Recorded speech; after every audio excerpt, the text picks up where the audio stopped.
This is an optional video if you need some extra help with these questions here. So remember, the difference between central idea and theme is as follows. I'll write it here for us momentarily, right?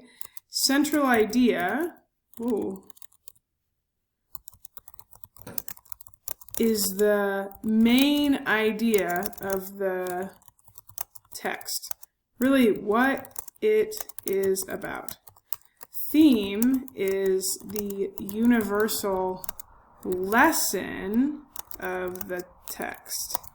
So we're going to be focusing for the next 3 weeks on central idea, but just know there's a difference. And then down here, remember the 2 things that you have to remember is in your mastery check every day. It needs to be specific and make sense. You just got to proofread it.